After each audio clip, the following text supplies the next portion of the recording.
नमस्कार दोस्तों, वीडियो में आगे बढ़ने से पहले एक ज़रूरी सूचना। हमारे चैनल पर मोटिवेशनल कहानियाँ, शिक्षाप्रद कहानियाँ एवं जीवन में आगे बढ़ने की सीख देने वाली कहानियाँ देखने और सुनने को मिलेंगी। इसके अलावा सभी तीज त्योहारों इत्यादि की भी जानकारी हमारे चैनल पर उपलब्ध है।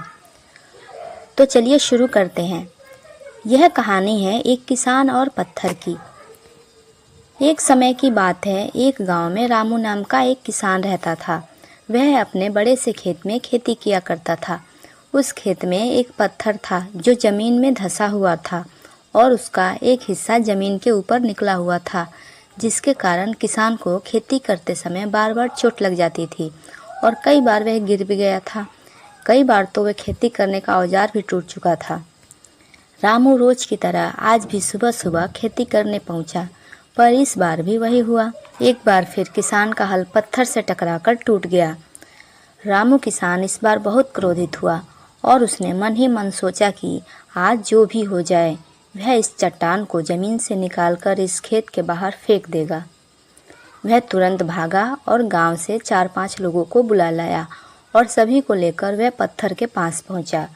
रामू किसान बोला, मित्रों, ये देखो, जमीन से निकले पत्थर के इस हिस्से ने मेरा बहुत नुकसान किया है। इसीलिए मैं तुम सभी को यहाँ बुलाया हूँ ताकि इस चट्टान को खेत से बाहर निकाल कर फेंक सके। इसको बाहर निकालने में तुम सब मेरी मदद करो। उसके बाद रामू एक फावड़ा उठाता है और पत्थर के किनारे वार करने लगता है। पर यह क्या, अभी उसने 1-2 बार ही वार किया था कि पूरा का पूरा पत्थर जमीन से बाहर निकल आया। रामू के साथ खड़े लोग आश्चर्य में पड़ गए और उन्हीं में से एक ने हंसते हुए कहा, क्या भाई, तुम तो कह रहे थे कि तुम्हारे खेत के बीच में एक बड़ी सी चट्टान दबी हुई है, पर ये तो एक मामूली सा पत्थर निकला। किसान भी आश्चर्य में पड़ गया। सालों से जिसे वह एक भारी भरकम चट्टान समझ रहा था, दरअसल वह एक छोटा सा पत्थर था। उसे पछतावा हुआ कि काश उसने पहले ही इसे निकालने का प्रयास किया होता, तो ना उसे इतना नुकसान उठाना पड़ता और ना ही दोस्तों के सामने उसका मजाक बनता। दोस्तों, इस किसान की तरह ही कई बार हम लोग भी ज़िंदगी में आने वाली छोटी छोटी बाधाओं को बहुत बड़ी मुसीबत समझ लेते हैं और उनसे निपटने की बजाय तकलीफ़ उठाते रहते हैं।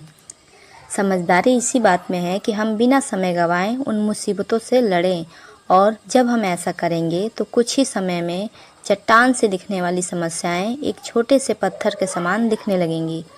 तो दोस्तों, आपको ये कहानी कैसी लगी हमें कमेंट में ज़रूर बताएं और पसंद आए तो हमें लाइक, शेयर और सब्सक्राइब करना बिल्कुल ना भूलें।